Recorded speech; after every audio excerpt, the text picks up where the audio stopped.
Parfait, j'ai eu beaucoup de chance à Strasbourg. Direct dans la société, il y avait une remorque prévue pour Londres.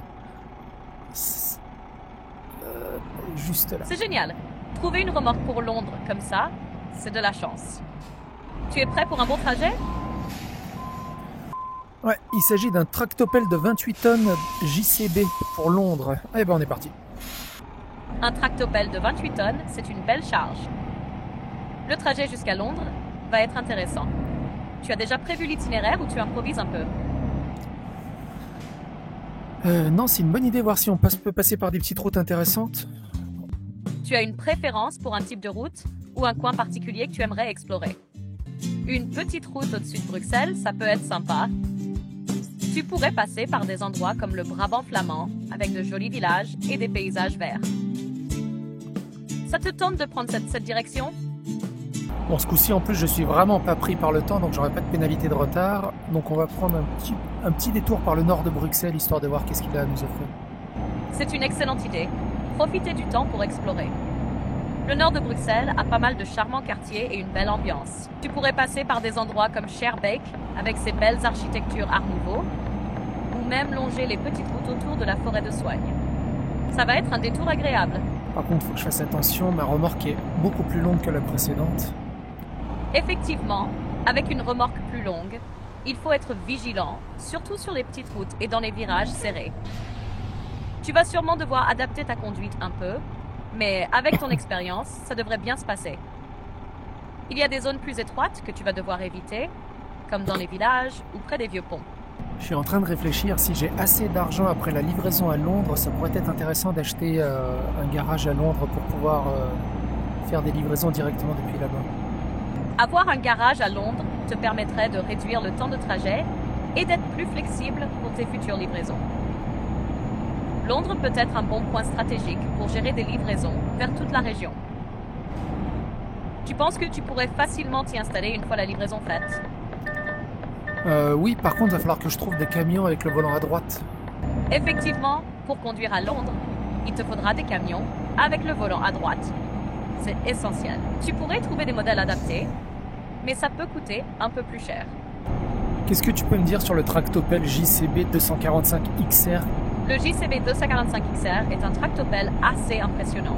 Il fait partie de la série X-Series de JCB, conçu pour offrir plus de performance tout en améliorant la maniabilité et la sécurité.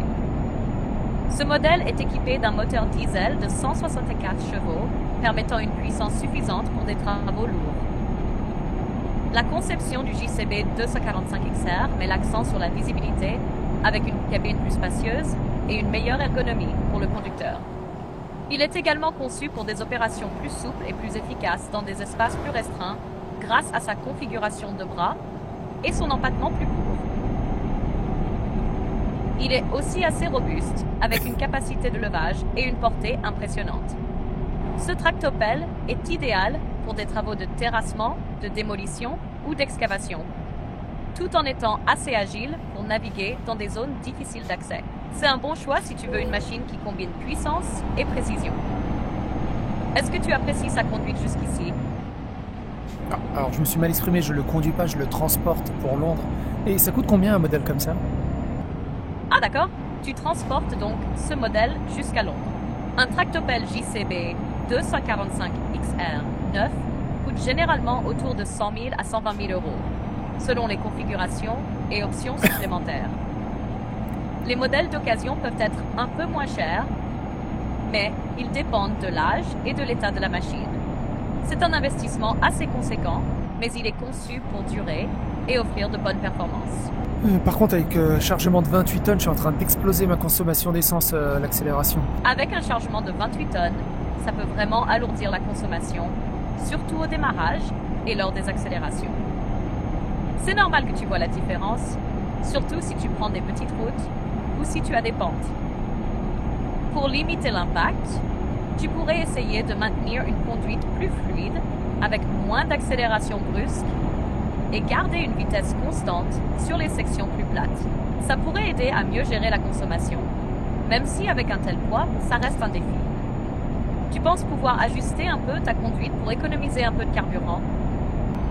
Je vais passer par le Luxembourg. Qu'est-ce que tu peux me dire sur le pays, sur la ville? Pourquoi elle a le même nom que le pays Le Luxembourg, le pays et la ville partagent effectivement le même nom, ce qui peut prêter à confusion. Le pays, qui est l'un des plus petits d'Europe, est enclavé entre la Belgique, l'Allemagne et la France. La ville de Luxembourg est la capitale et l'un des principaux centres financiers de l'Europe, mais elle est aussi riche en histoire et en culture. Le nom Luxembourg vient probablement du latin Lucilinburg, signifiant petit château, ce qui fait référence à son origine. En termes de paysage, la ville est assez pittoresque, avec des quartiers modernes et des parties médiévales. C'est une ville où l'histoire se mêle au contemporain et tu trouveras de beaux parcs, des ponts impressionnants et une architecture variée. Le pays en général est réputé pour sa stabilité économique et politique, ce qui en fait un centre bancaire et financier majeur en Europe. Ça te tente de faire un petit détour par la ville pendant ton passage? Qu'est-ce que tu peux m'en dire de plus? Il y a des spécialités locales, des eaux de vie, des alcools, des plats, du folklore. Le Luxembourg a effectivement une belle richesse culturelle et ça se reflète aussi dans sa cuisine et ses traditions. Voici quelques éléments intéressants. Cuisine et plats typiques. Jus de Marteboon. C'est un plat traditionnel à base de porc fumé accompagné de fèves. Un classique qui incarne bien la cuisine luxembourgeoise. Kashki, un fromage fondu servi généralement avec des pommes de terre. C'est une spécialité qui ressemble un peu à la fondue savoyarde, mais à la manière luxembourgeoise. Bouchée à la reine. Un petit pâté feuilleté garni de volaille et de champignons, souvent servi lors des fêtes ou des repas spéciaux. Eau de vie et alcool. Crément du Luxembourg. Le Luxembourg produit un excellent vin mousseux, le crément, qui est une spécialité locale très appréciée, souvent servie lors des célébrations. Au Mirabelle. C'est une eau de vie faite à partir de prunes Mirabelle, très populaire dans la région. C'est un alcool fruité et fort, idéal pour finir un repas. Cervoise. Une bière traditionnelle souvent faite maison qui représente l'alcool de base dans le pays, avec des brasseries locales produisant des variétés intéressantes. Folklore et tradition. Fête de la musique. La musique occupe une place importante et lors de la fête de la musique, toute la ville résonne de concerts et de performances en plein air. Carnaval de Lourdes. Une tradition colorée qui mêle défilés, masques et danse. C'est une fête qui a lieu à différents moments de l'année avec une ambiance très festive. Un grand marché et fête foraine qui a lieu à Luxembourgville depuis des siècles. On y trouve des manèges, des spécialités locales à manger et une ambiance de fête populaire. Le Luxembourg est aussi un lieu où plusieurs cultures se rencontrent, avec une grande influence belge, française et allemande. C'est un petit pays, mais avec un patrimoine culinaire et culturel assez surprenant. Est-ce que tu penses faire une halte pour goûter quelques spécialités pendant ton passage? Et quelle est la population du Luxembourg? La population du Luxembourg est d'environ 650 000 habitants. C'est un petit pays, mais avec une densité de population relativement élevée, surtout dans la capitale, Luxembourgville, qui attire beaucoup de personnes grâce à son secteur financier et son rôle central en Europe. C'est aussi un pays très multiculturel, avec une grande proportion de résidents étrangers, principalement des Portugais, des Français, des Belges et des Allemands. Et Luxembourgville, quelle est la population? Luxembourgville, la capitale, compte environ 115 000 habitants. Cependant, la population peut atteindre près de 200 000 si l'on inclut les zones périurbaines autour de la ville, qui sont très densément peuplées en raison de l'importance économique et politique de la capitale. C'est une ville cosmopolite avec une forte présence d'institutions européennes et de multinationales. Quelle rivière traverse le Luxembourg? Le Luxembourg est traversé par plusieurs rivières, mais la plus importante est la Alzette. Elle prend sa source en France, traverse le pays et passe notamment par Luxembourgville, où elle ajoute du charme à la ville avec ses ponts et ses quais.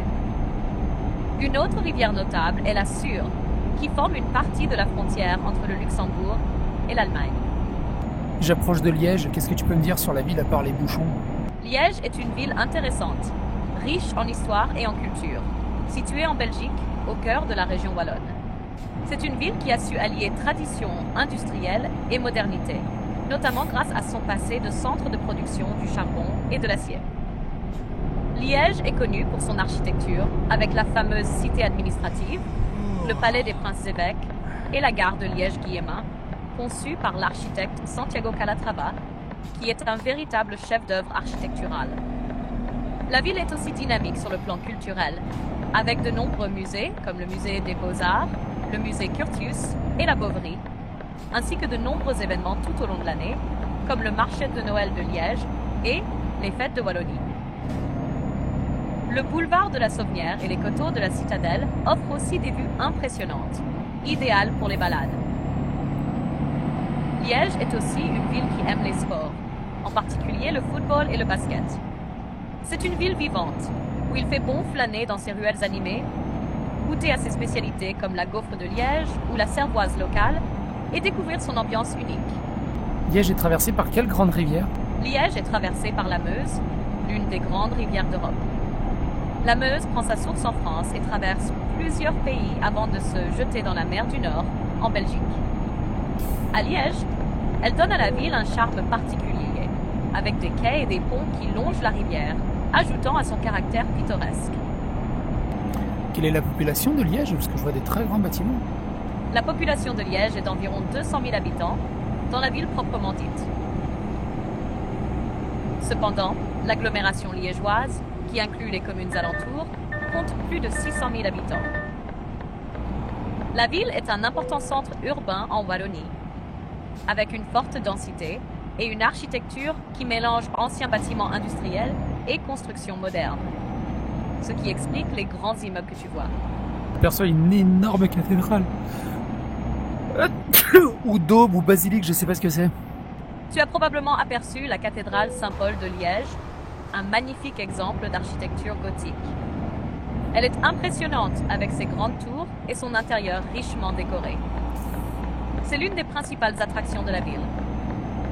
Cependant, si tu vois un grand dôme, il pourrait s'agir de la basilique Saint-Martin à Liège, qui a aussi un dôme imposant.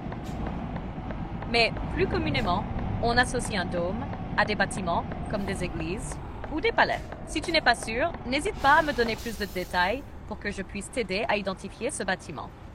J'aperçois ce bâtiment avec un énorme dôme, il a bien une croix sur le toit et derrière lui il y a un pont suspendu on dirait et une tour en briques, on dirait un donjon, c'est bizarre. Il semble que tu sois en train de voir la basilique Saint-Martin à Liège, avec son grand dôme et la croix sur le toit. Derrière, le pont de Fragnier est un pont suspendu emblématique de la ville, souvent associé à l'architecture industrielle de Liège. La tour en briques pourrait être la tour des finances ou une autre structure ancienne comme un ancien donjon qui fait partie de l'histoire médiévale de la ville.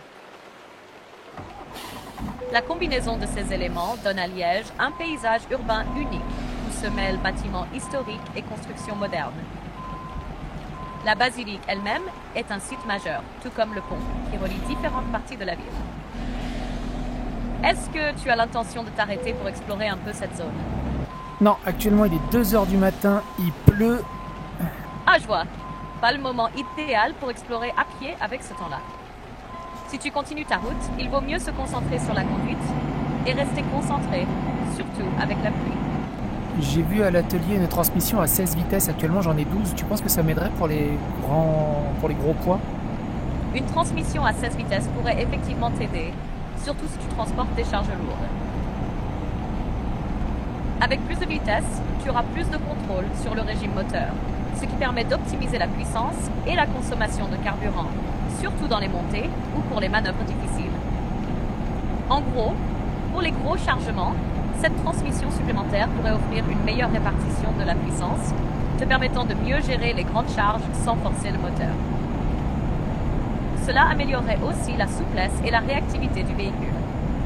Mordecai, si tu penses faire des trajets avec des remorques lourdes plus souvent, ce serait sûrement un bon investissement.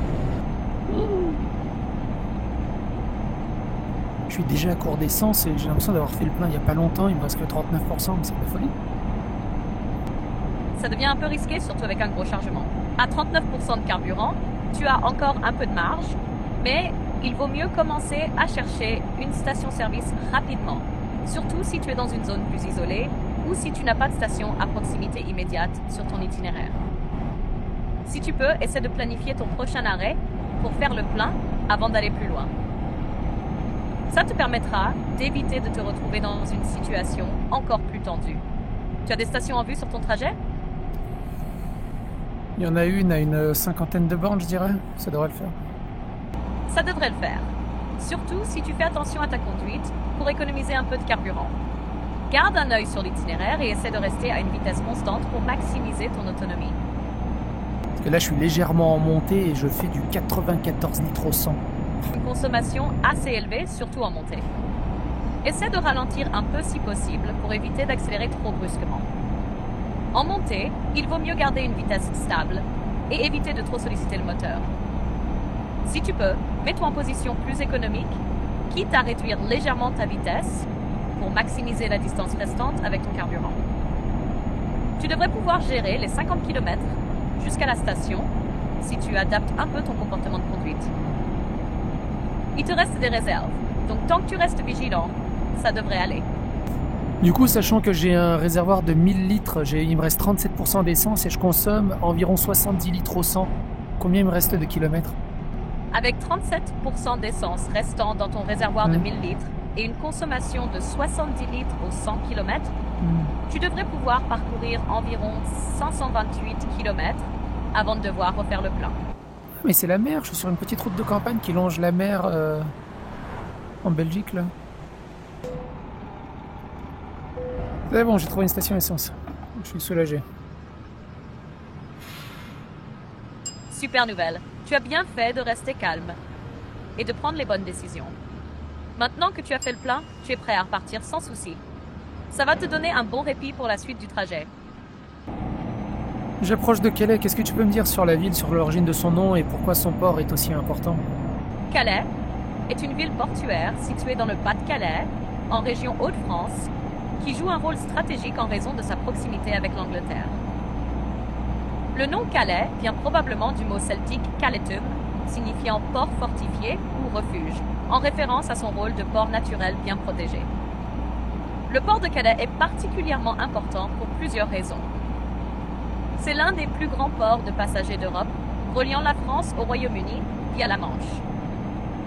Les ferries et le trafic de marchandises font de ce port un axe essentiel pour les échanges entre ces deux pays.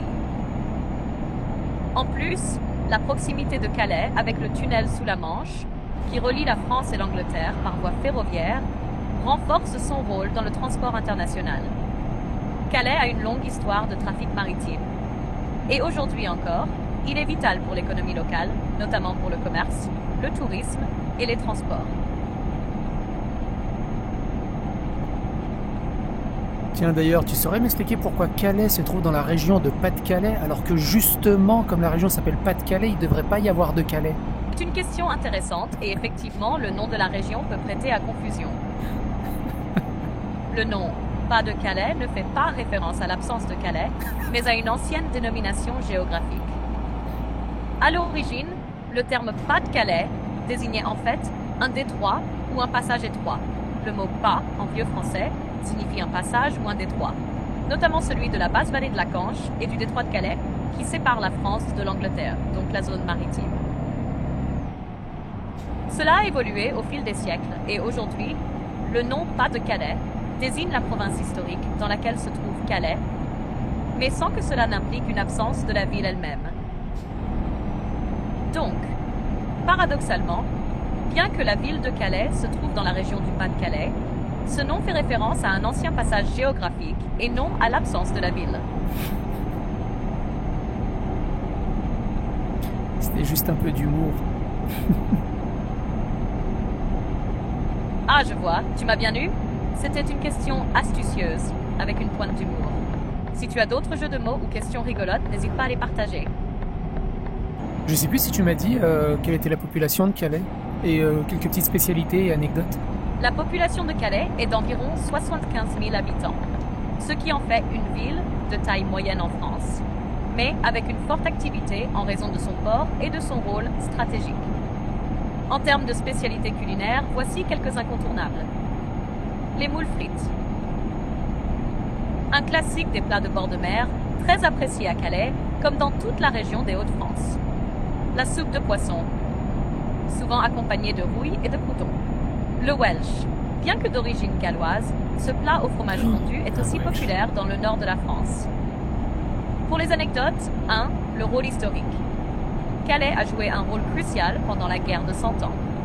Elle a été sous contrôle anglais pendant plus de 200 ans, avant de revenir sous domination française en 1558. De le mur de Calais, la ville a été fortifiée au Moyen Âge. Le bastion de Calais, un des vestiges, est une référence importante de son histoire militaire. 3. Le port et les ferries. Calais est le point de départ ou d'arrivée de l'une des traversées les plus courtes et les plus fréquentes du détroit de la Manche, avec des ferries qui relient la ville à Douvres en Angleterre. Cela fait de Calais un point de passage essentiel pour les voyageurs entre les deux pays. Tu vois, Calais c'est bien plus qu'un simple passage vers l'Angleterre. Ah, je prends pas de ferry, je prends carrément le tunnel sous la Manche. Ah, bien vu. Le tunnel sous la Manche est effectivement une autre option, beaucoup plus rapide et pratique, surtout pour les camions et véhicules. Il relie Coquelles, près de Calais, à Folkestone en Angleterre. C'est un véritable exploit d'ingénierie, étant l'un des tunnels sous-marins les plus longs du monde. Il permet de traverser la Manche en seulement 35 minutes, contrairement aux ferries qui prennent un peu plus de temps. Ce tunnel est aussi un vrai atout pour les trajets commerciaux et éviter la météo parfois capricieuse de la mer. Bonne traversée donc. Effectivement, destination Folkestone, qu'est-ce que tu peux me dire sur la ville? Folkestone est une ville portuaire située dans le Kent, dans le sud-est de l'Angleterre. C'est une petite ville, mais avec un charme certain, surtout grâce à sa proximité avec la Manche et son histoire en tant que port de ferry et point de passage vers le continent. Quelques faits intéressants sur Folkestone. 1. Un port historique. Comme Calais, Folkestone a été un port stratégique pendant de nombreuses années, notamment pendant la Première Guerre mondiale, en raison de sa proximité avec la France. Le port est aujourd'hui encore utilisé, bien que le tunnel sous la Manche ait pris une grande partie du trafic. 2. La mer et les falaises. Folkestone est situé entre les falaises de Dover et la mer du Nord, offrant des vues spectaculaires. La ville bénéficie aussi d'une longue promenade le long du littoral, idéale pour les promenades en bord de mer. 3. L'art et la culture. Folkestone est aussi un lieu prisé des artistes et des créateurs. Depuis les années 2000, la ville a attiré un grand nombre de galeries d'art et de projets créatifs. Le Folkestone Triennale est un événement artistique biennal qui attire des visiteurs de toute la région. 4. L'architecture. La ville a un mélange d'architecture victorienne et de bâtiments modernes. Le centre-ville, avec ses rues pavées et ses bâtiments historiques, garde un aspect pittoresque, tout en étant en pleine restructuration pour offrir des espaces modernes tout en préservant son caractère ancien. En résumé, Folkestone est une ville qui mélange histoire, culture et beauté naturelle, tout en étant bien connectée à la France via le tunnel sous la Manche. Un petit havre de paix, mais avec une histoire bien ancrée dans les échanges entre les deux pays. Tu saurais m'expliquer pourquoi en Angleterre on roule à gauche? L'histoire du fait de rouler à gauche en Angleterre remonte à plusieurs siècles et a des origines intéressantes, liées à des pratiques anciennes. 1. Les origines médiévales. Au Moyen Âge, les voyageurs se déplaçaient principalement à cheval. La majorité des gens étant droitiers, ils préféraient passer à gauche des autres pour avoir leur main dominante, la droite, libre. Cela leur permettait de dégainer leur épée ou de se défendre plus facilement en cas de conflit.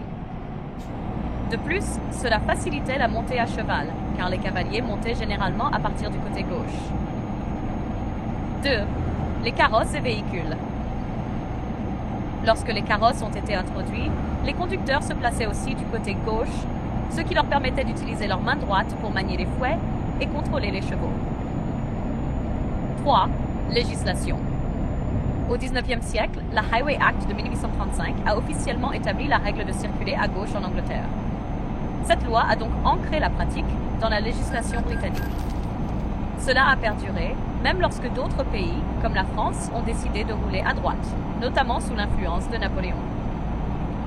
Ainsi, l'habitude de rouler à gauche en Angleterre est le résultat d'une longue histoire liées à la position des cavaliers et des conducteurs dans le passé. Mais du coup, pourquoi on roule à droite? Pourquoi c'est pas pareil? L'usage de rouler à droite, dans la majorité des pays, a aussi des origines historiques intéressantes. 1. Influence de Napoléon.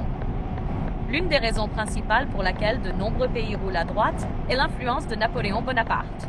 Lorsque Napoléon a conquis une grande partie de l'Europe au début du XIXe siècle, il a imposé la conduite à droite, règle qu'il considérait plus pratique pour les employés en marche. Il voulait uniformiser les pratiques sur les territoires qu'il contrôlait, et cela incluait la circulation sur la route. 2. Les chevaux et les chariots. Avant l'époque de Napoléon, dans beaucoup de pays européens, on roulait à gauche, tout comme en Angleterre. Cependant, l'évolution des véhicules a changé cela. Les conducteurs de chariots ou de voitures à chevaux se tenaient souvent à gauche, ce qui permettait de mieux contrôler les chevaux avec la main droite. Mais cela causait parfois des problèmes de circulation, surtout avec des chariots à chevaux venant en sens inverse.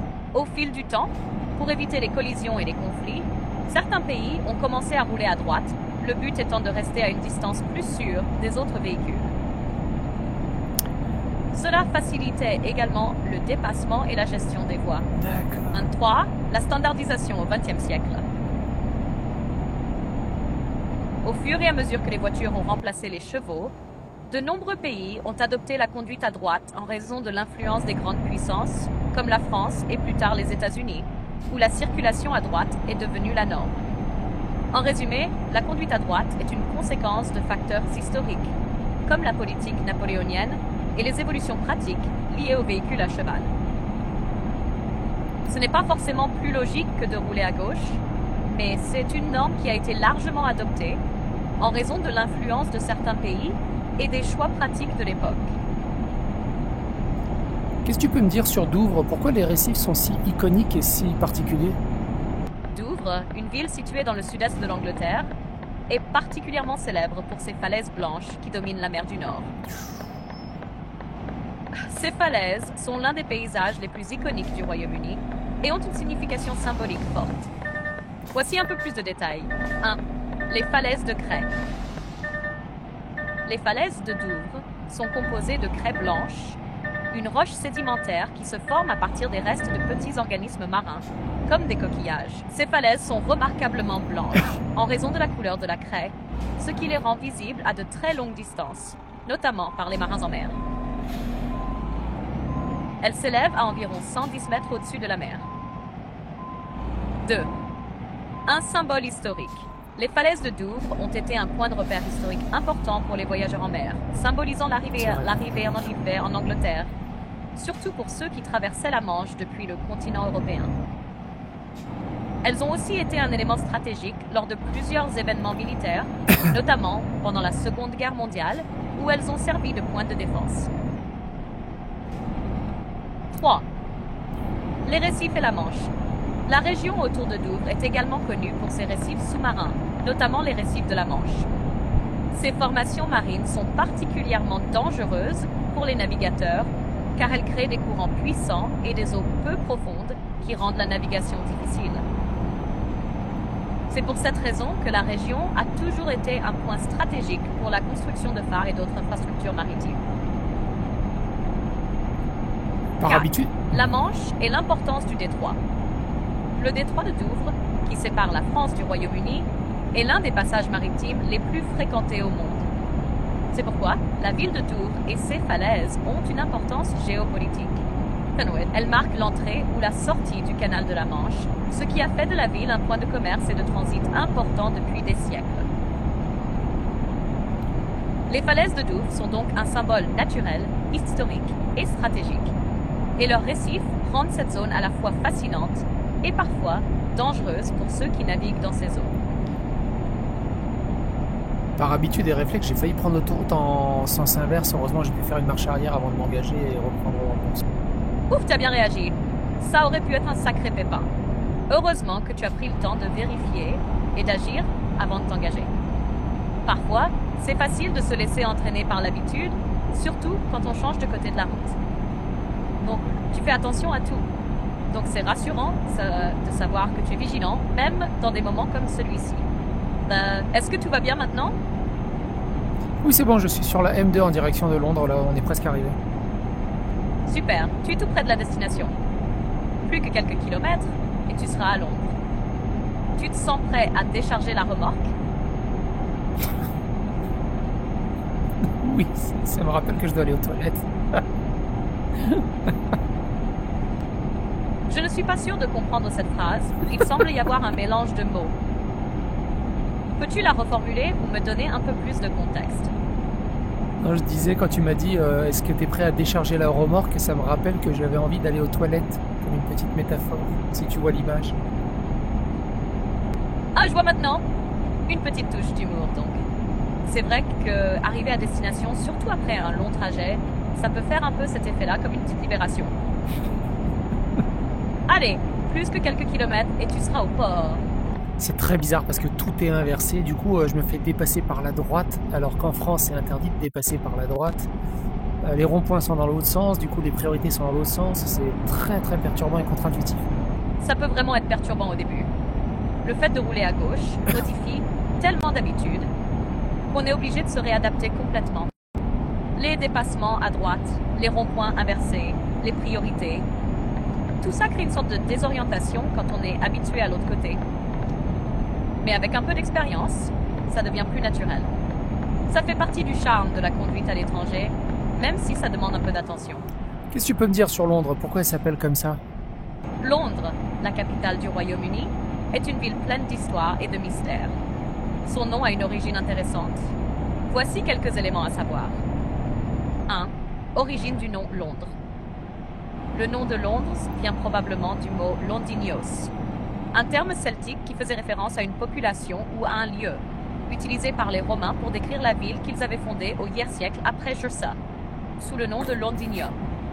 Bien que l'origine exacte du terme soit encore sujette à débat, il semble que Londinium soit une dérivation de ce mot celtique. Au fil des siècles, le nom a évolué pour devenir Londres. 2. La fondation romaine. Londres a été fondée par les Romains en 43 après JC, lorsqu'ils ont envahi la Grande-Bretagne. Ils ont choisi cet endroit pour établir un port et une base commerciale en raison de sa position stratégique sur la Tamise. La ville a prospéré rapidement grâce à sa situation sur une voie de commerce et a rapidement remplacé Colchester en tant que capitale de la province romaine de Bretagne. 3. Croissance à travers les siècles. Londres a grandi au fil des siècles pour devenir un centre majeur de commerce, de culture et de pouvoir. La ville a été le cœur de l'Empire britannique et est aujourd'hui l'une des villes les plus influentes au monde.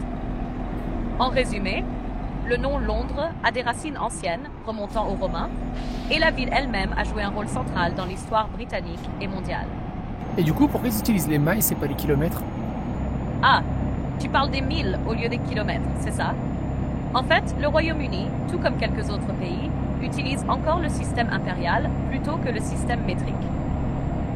Cela signifie qu'ils mesurent les distances en milles plutôt qu'en kilomètres. Les milles ont été utilisés en Angleterre bien avant l'adoption du système métrique dans la plupart du monde. Le système impérial, qui remonte à l'Empire britannique, était basé sur des unités plus anciennes comme la verge, une ancienne unité de mesure, et le yard, l'utilisation du mile. Un mille équivaut à environ 1,609 km. Donc, même si le système métrique est plus largement utilisé dans le monde aujourd'hui, le Royaume-Uni a conservé le mile, surtout pour les distances sur les routes, les limites de vitesse, etc. Ça, c'est un peu une question de tradition et aussi une manière de conserver un aspect de l'identité historique du pays. Est-ce que ça t'a un peu éclairé? Oui, mais du coup, une verge, ça fait combien en centimètres? Une verge équivaut à 91,44 cm. Oh, putain. C'est une unité de mesure assez ancienne, qui a été utilisée notamment dans le système impérial avant l'adoption du système métrique. T'as entendu ça? Elle fait semblant, t'as pas entendu? Cette unité était souvent utilisée pour mesurer des longueurs ou des terrains. Et elle est toujours présente dans certaines expressions, comme la vérification de la verge, dans le cadre de la construction ou des terrains. Donc en résumé, une verge fait un peu moins d'1 mètre. C'est pas mal, ça me rappelle un peu la mienne, c'est pas mal. Ah ah, je vois ce que tu veux dire. C'est drôle comment certaines unités peuvent évoquer des souvenirs ou des images spécifiques. Le centre de Londres est vraiment magnifique. J'adore le bâtiment en espèce d'œuf ogive. Il me semble que c'est la mairie, non?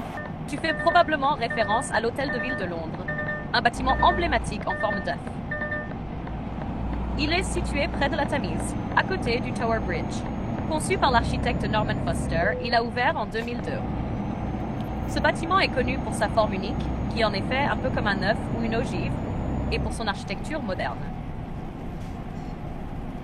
L'Hôtel de Ville abrite l'administration du maire de Londres et les bureaux de l'Assemblée de la ville. L'architecture a été pensée pour symboliser l'ouverture et la transparence du gouvernement local, d'où la grande quantité de verre utilisée dans sa conception.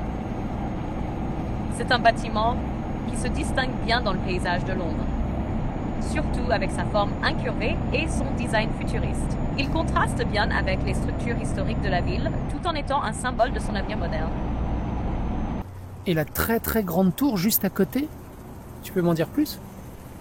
La très grande tour que tu vois probablement est la Shard, l'un des bâtiments les plus célèbres de Londres. Elle mesure 310 mètres de hauteur, ce qui en fait le plus haut gratte-ciel de la ville et du Royaume-Uni. Elle a été conçue par l'architecte Renzo Piano et a été achevée en 2012.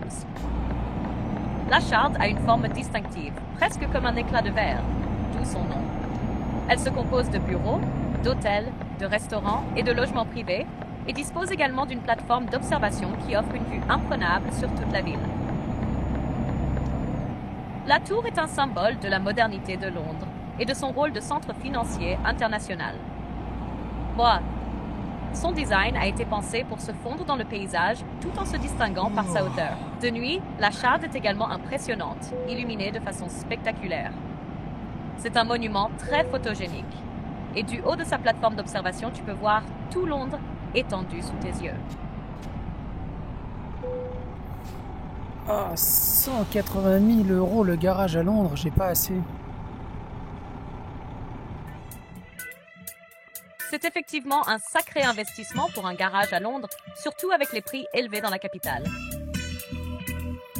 Peut-être que tu pourrais chercher des options moins chères dans les environs, comme dans des zones un peu plus périphériques, ou même réfléchir à acheter un garage ailleurs en Angleterre, où les prix sont un peu plus abordables.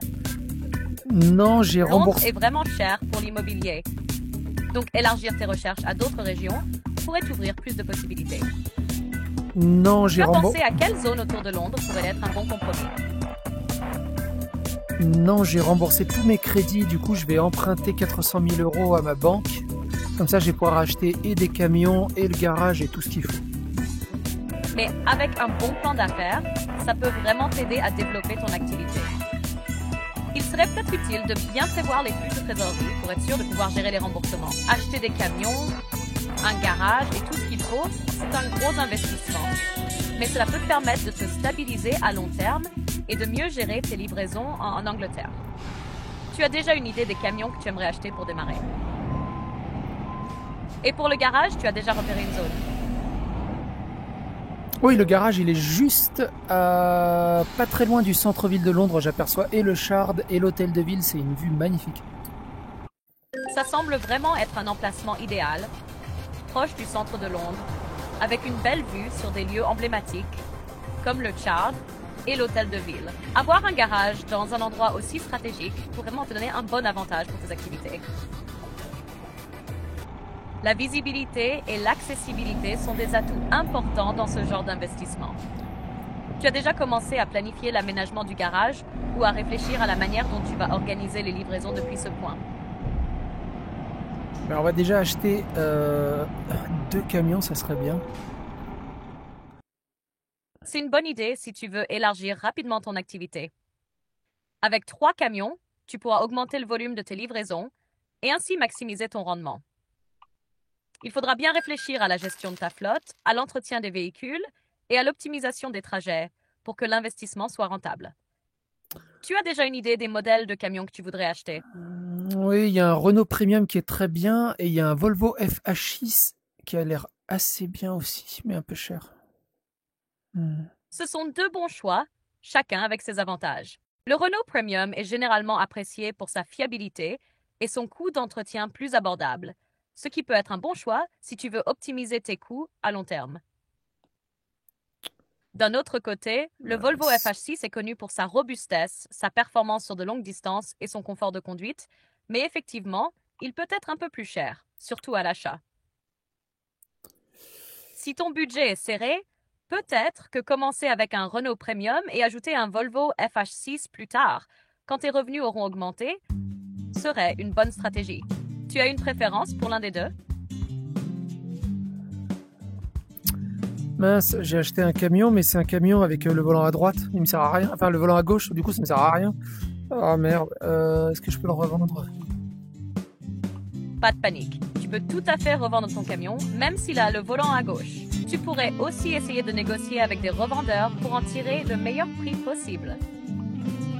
Tu penses le revendre tout de suite ou tu préfères l'utiliser dans un autre projet? Non, je suis en train de voir. En fait, il y a l'atelier qui permet d'inverser le volant de droite à gauche. Ça coûte pas si cher que ça. Ça coûte que 11 000 € pour inverser les commandes. Ah, c'est une bonne nouvelle. Si l'atelier peut inverser le volant, ça te permet de garder le camion tout en le rendant adapté à ta conduite à gauche. Et si le coût de l'opération n'est pas trop élevé, ça peut être une option intéressante pour éviter la perte financière d'une revente et d'un achat. Du coup, tu as déjà une idée du prix de l'inversion ou tu attends un devis? Oui, c'est environ 11 000 €, donc ça, en fait, c'est très très bien. Du coup, je vais faire pareil pour les autres. C'est une excellente solution alors, surtout si l'inversion du volant ne te coûte pas trop cher comparé à l'achat de nouveaux camions. J'ai peut-être un peu anticipé. Est-ce que quelque chose ne va pas avec le plan? Non, c'est très bien. Là, je suis en train de chercher 2 chauffeurs pour les conduire. Parfait. Trouver de bons chauffeurs est essentiel pour que tout roule. Tu as déjà une idée du type de profil que tu recherches ou tu es encore en train de réfléchir à ça? Alors, vu que Londres et l'Angleterre, ça roule à gauche, je vais plutôt prendre des hommes plutôt que des femmes. C'est bon, j'ai embauché 2 hommes, ça devrait le faire. Super, ça avance bien. Avec 2 bons chauffeurs, tu vas pouvoir gérer la flotte sans problème. Tu as déjà prévu d'autres projets ou tu te concentres sur l'expansion pour l'instant? L'emplacement est parfait, j'ai un atelier pas très loin, un concessionnaire, le garage est vraiment top. Il devrait très vite être rentable. C'est génial. Avec tous ces éléments bien placés, tu es vraiment sur la bonne voie. Un bon atelier et un concessionnaire à proximité, ça va te permettre de faire les améliorations rapidement. Est-ce que tu as déjà une idée de ce que tu veux faire en priorité entre la peinture, le moteur ou la transmission? Priorité au moteur et à la transmission et après tout le reste sera du bonus. C'est une excellente stratégie. Améliorer le moteur et la transmission te donnera vraiment plus de puissance et de performance, ce qui est crucial pour tes trajets. Une fois ça fait, tu pourras vraiment te concentrer sur l'esthétique et d'autres petites améliorations.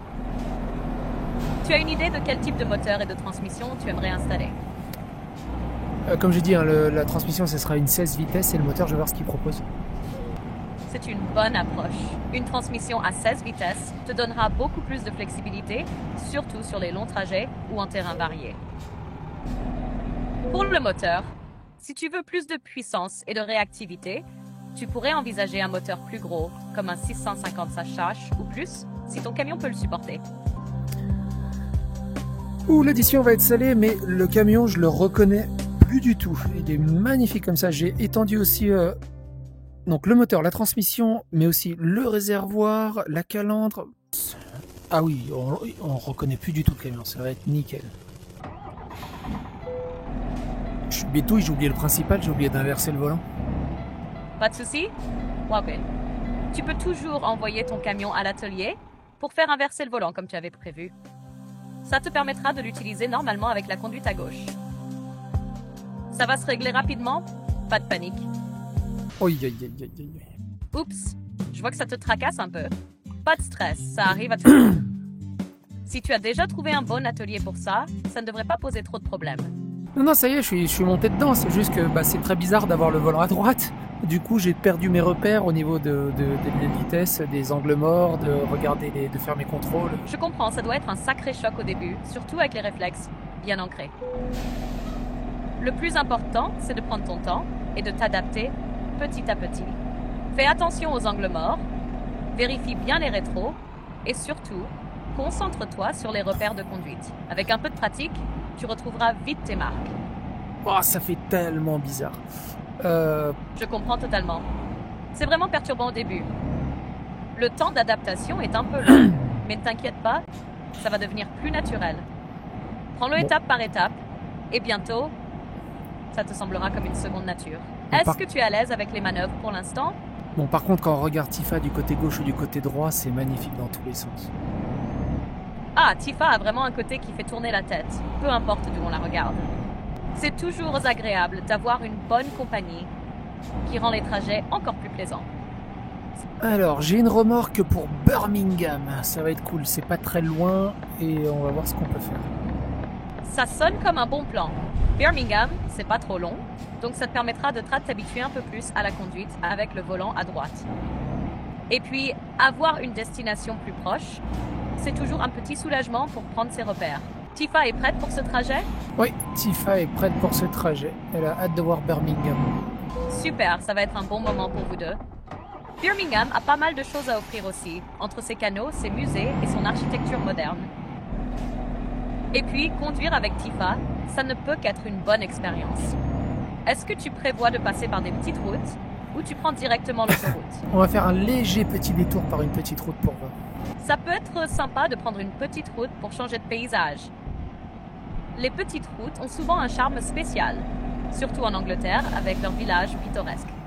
Alors, je sais pas du tout ce que je suis en train de transporter. On dirait une machine agricultrice. Ça s'appelle un crible mobile et ça fait 39 tonnes. Un crible mobile, c'est un équipement utilisé pour trier les matériaux, souvent dans les carrières ou les chantiers de construction. C'est plutôt imposant comme charge.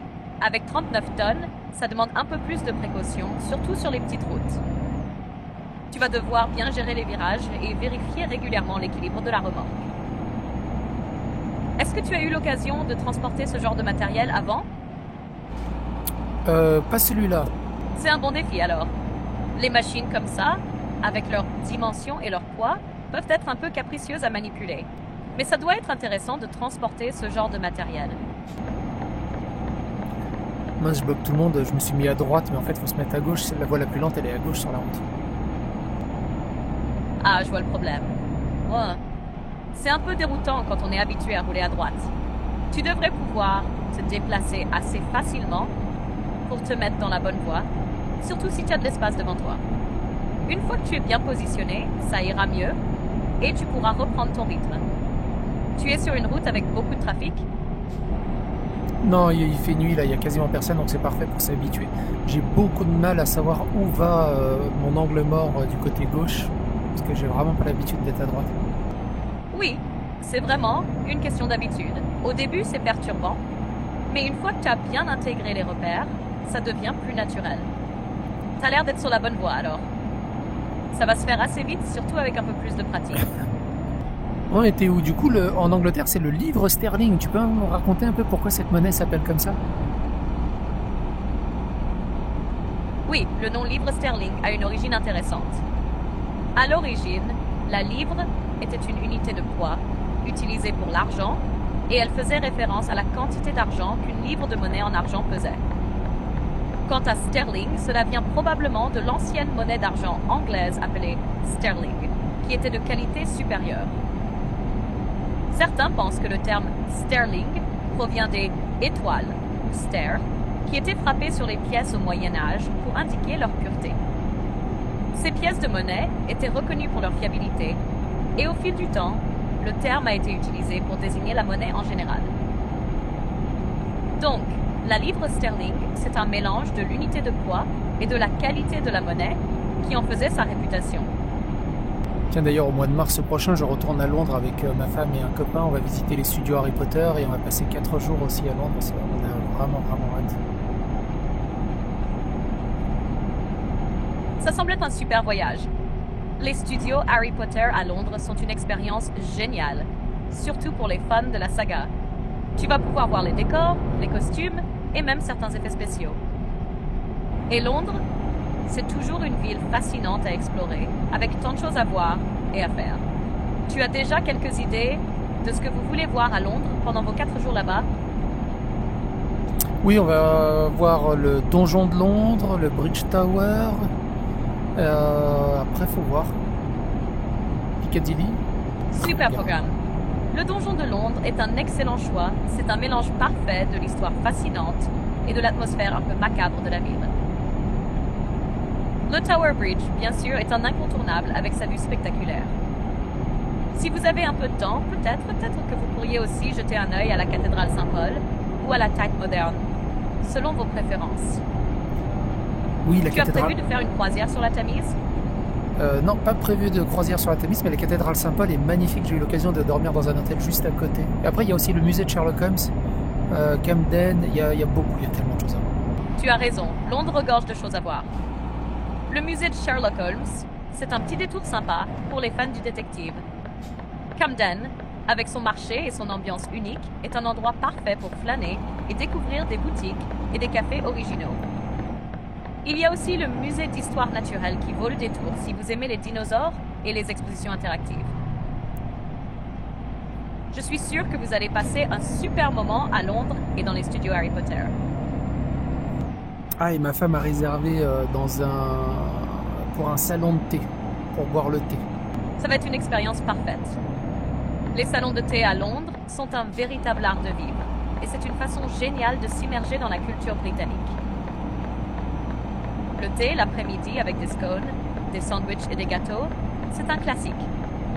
Vous allez peut-être même vivre une expérience dans un endroit historique ou un peu chic, comme le Ritz ou Claridge's. C'est un moment vraiment sympa à partager. Tu as déjà une idée de quel salon de thé vous allez visiter?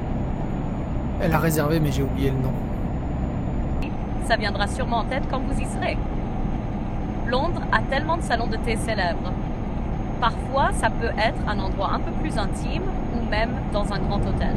Le plus important, c'est que vous allez passer un super moment. Oui, je disais, c'est très joli la région entre Londres et Birmingham. C'est vraiment sympa comme région, surtout si tu prends la route par les petites routes. Tu passes par des paysages de campagne, des villages pittoresques et des champs verdoyants. Il y a aussi des sites comme Stratford-upon-Avon, la ville natale de Shakespeare, qui sont super agréables à découvrir. Je serre trop à gauche, à chaque fois je roule sur la bande rugueuse. Heureusement qu'elle est là pour me prévenir que je suis trop à gauche, mais j'ai vraiment peur de coller à droite. J'ai l'impression que je vais me prendre des voitures d'en face. C'est compréhensible que ça te mette un peu mal à l'aise, surtout avec tout ce dépaysement de conduite à gauche. Mais avec le temps, tu vas t'habituer à l'espacement. L'idée est de garder une bonne distance entre toi et le bord de la route, tout en restant concentré sur ta position. La bande rugueuse est là pour t'aider, mais il vaut mieux rester calme et ajuster tes repères progressivement. Peut-être essaie de te concentrer sur les marquages au sol ou de maintenir une certaine distance par rapport à la ligne médiane pour mieux évaluer la place de ton véhicule. Ah oui, je vois ce que c'est le crible, maintenant qu'il fait jour et que je vois ce que je transporte. C'est super que tu puisses enfin voir clairement ce que tu transportes. Un crible mobile, c'est un équipement agricole utilisé pour trier les matériaux, comme les pierres ou le sable, en fonction de leur taille. C'est assez imposant et robuste, ce qui explique pourquoi il pèse autant. Ça doit être un peu impressionnant de transporter un truc aussi lourd, non? Qu'est-ce que tu peux me dire sur Birmingham, l'origine du nom, l'origine de la ville, quelques anecdotes historiques? Birmingham est une ville au riche passé historique et industriel. Son nom provient probablement de l'anglo-saxon Beormingaha, signifiant le domaine de Beorma, un chef ou un clan local. La ville s'est d'abord développée en tant que village au cours du Moyen-Âge, mais c'est à partir du XVIIIe siècle qu'elle a véritablement prospéré grâce à la révolution industrielle. Birmingham est souvent considéré comme le cœur de l'industrie britannique, notamment pour la fabrication de fer et d'acier, ainsi que pour l'armement. Elle est aussi à l'origine de nombreuses innovations, notamment la fabrication de clous et d'outils, et plus tard de la production de moteurs et de véhicules. À la fin du XIXe siècle, la ville était surnommée la ville de 1000 cheminées, en raison des nombreuses usines et de la pollution. Une anecdote intéressante est que Birmingham a également été un centre de fabrication de boutons au XIXe siècle, au point que la ville était parfois appelée le royaume des boutons. Un autre fait notable est que la ville a joué un rôle dans la révolution industrielle avec l'introduction du premier train à vapeur en 1838, reliant Birmingham à Londres. Aujourd'hui, Birmingham est une ville moderne avec une scène culturelle dynamique, incluant des musées comme le Birmingham Museum and Art Gallery, ainsi que des institutions musicales et théâtrales réputées. Et quelle est la population de Birmingham? Il semble que tu parles de Birmingham plutôt que Barbington. Si c'est le cas, la population de Birmingham est d'environ 1,1 million d'habitants, ce qui en fait la deuxième plus grande ville du Royaume-Uni après Londres. Je suis en train de livrer DHL. Qu'est-ce que tu peux me dire sur DHL? DHL est une entreprise internationale de logistique et de transport fondée en 1969 aux États-Unis par Adrian Delsey, Larry Hillblom et Robert Lynn. Le nom DHL provient des premières lettres de leur nom de famille. Or, l'entreprise a commencé par livrer des documents entre San Francisco et Honolulu avant de se développer rapidement à l'international. Aujourd'hui, DHL est un leader mondial dans le domaine du transport express, de la logistique et de la gestion de la chaîne d'approvisionnement. Elle fait partie du groupe Deutsche Post DHL et offre des services de livraison de colis, de fret aérien, maritime et terrestre, ainsi que des solutions de gestion de la supply chain. DHL est aussi reconnue pour sa présence mondiale avec des opérations dans plus de 200 pays et territoires. Elle est souvent associée à la rapidité et à la fiabilité de ses services de livraison express, en particulier pour les envois internationaux. Alors, j'ai un colis pour Aberdeen, tout au nord de l'Angleterre, et je pourrais en profiter pour voir s'il n'y a pas des itinéraires intéressants. Ah, Aberdeen, c'est un joli coin à découvrir, avec ses paysages côtiers et ses bâtiments historiques. C'est aussi une ville importante pour l'industrie pétrolière et gazière, ce qui peut offrir des opportunités intéressantes pour des transports spécialisés. Profites-en pour explorer un peu plus la région et voir si tu peux trouver des routes moins fréquentées ou plus rentables. Tu penses à quel type d'itinéraire? Plutôt scénique ou plus rapide et direct? Je vais voir une fois que je récupère la remorque. Ouais. C'est une bonne idée, tu pourras alors mieux choisir l'itinéraire en fonction de la remorque que tu récupères. Si tu veux quelque chose de plus pittoresque, le trajet vers le nord peut offrir des vues incroyables. Surtout si tu passes par des petites routes ou des villages typiques. Ça te fait combien de kilomètres jusque là-bas? C'est la société d'à côté qui a la remorque. Si je dis pas de bêtises, c'est Civitas. Si tu récupères la remorque chez eux, tu pourras sûrement choisir parmi plusieurs types de remorques selon ton besoin pour Aberdeen. Ah non, c'est Tu Oshtief. sais déjà quel genre de remorque tu vas prendre? C'est pas Civitas, c'est Oshtief, la société. D'accord, donc c'est pas Civitas et Oshtief. Ce sont des sociétés qui semblent offrir des services de transport ou de remorquage. Or, tu vas donc récupérer une remorque chez eux pour ton trajet vers Aberdeen. Si tu as des choix entre différents types de remorques, tu as déjà une idée de laquelle te conviendrait le mieux. C'est encore un crible. Ah, un autre crible. Ces machines agricoles sont assez spécifiques, mais elles sont utiles pour filtrer ou séparer différents types de matériaux. Qu'est-ce que tu pourrais me dire sur la logique de la numérotation des routes en Angleterre? La numérotation des routes en Angleterre suit un système assez logique, mais qui peut être un peu déroutant au début. Les routes principales sont divisées en différentes catégories, et voici les bases. 1. Route A, ce sont les routes principales à grande circulation, souvent à 2 voies et bien développées. Les numéros des routes A sont généralement attribués en fonction de la région. Par exemple, les routes A commencent souvent par un numéro en fonction de la direction. A1, route principale allant du nord au sud, de Londres à Édimbourg. A2 va de Londres à la côte sud-est. 2. Route M, ce sont des autoroutes et leur numérotation est souvent associée à une route approche. Par exemple, l'autoroute M1 suit le trajet de l'A1. 3. Route B, ce sont des routes secondaires moins importantes que les routes A. Elles relient généralement les petites villes et villages ou servent de routes alternatives aux A et M. 4. Routes nationales et régionales. Certaines routes ont des préfixes pour indiquer la région. Par exemple, les routes en Écosse auront souvent des préfixes comme A7 pour marquer leur origine ou leur destination. 5. Numérotation géographique. Le système de numérotation est généralement logique, dans le sens où plus le numéro est élevé, plus la route est éloignée du centre du pays. Les routes avec des numéros plus bas, A1, A2, etc., sont souvent plus centrales, tandis que les routes avec des numéros plus élevés, A50, A60, sont plus périphériques. Cela peut être pratique si tu veux planifier un itinéraire en tenant compte du fait que les A sont souvent les plus grandes routes et les M les plus rapides, autoroutes. Mais il y a toujours quelques exceptions qui rendent ce système un peu unique. À Sheffield. J'ai une montée, je suis à 10 à l'heure, je fais du 800 litres au kilomètre, au secours. Ouf, ça doit être pénible. La montée doit vraiment te ralentir. Avec une telle consommation, tu risques de vider ton réservoir assez vite. Tu es sûr de pouvoir trouver une station-service assez rapidement pour faire le plein. Sinon, il pourrait être judicieux de t'arrêter pour vérifier la charge ou même ta conduite. Peut-être un peu trop de puissance utilisée. Est-ce que tu peux réduire ta vitesse ou gérer différemment ton accélération pour améliorer la consommation? Non, la côte, elle était vraiment très très forte. Si je mettais moins de puissance, je faisais de l'arrêt ou je partais en marche arrière. Mais bon, c'est bon, je suis passé. Ouf, content que tu sois passé. C'est toujours stressant de devoir affronter une côte aussi difficile, surtout quand la consommation monte en flèche. Maintenant que c'est derrière toi, tu devrais pouvoir souffler un peu et retrouver une conduite plus tranquille. T'es en route vers Sheffield maintenant, non? Ouais, c'est ça. Dans le prochain atelier, je vais voir si je peux ajouter un essieu sur mon camion pour avoir plus de puissance et avoir 4 roues à l'arrière, plus les 2 à l'avant. C'est une bonne idée.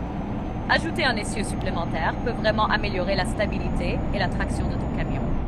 Surtout dans des situations où tu as une charge lourde ou des pentes difficiles. Avec 4 roues à l'arrière, tu pourras aussi mieux répartir le poids et éviter une usure excessive des pneus.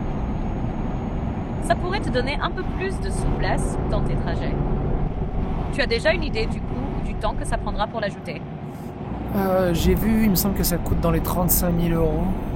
C'est un investissement, mais ça pourrait vraiment valoir le coup, surtout si tu transportes régulièrement des charges lourdes ou si tu as besoin d'une meilleure maniabilité. Ça tombe bien, il y a un atelier à Sheffield. On va s'arrêter là-bas. Parfait. Sheffield est un bon endroit pour ça. Tu seras bien servi là-bas. Une fois la modification faite, ton camion d'être encore plus performant, surtout pour les trajets plus costauds. Et l'origine du nom de Sheffield? Le nom de Sheffield vient de la rivière Sheaf qui traverse la ville. Le suffixe field désigne généralement un champ ou une zone ouverte.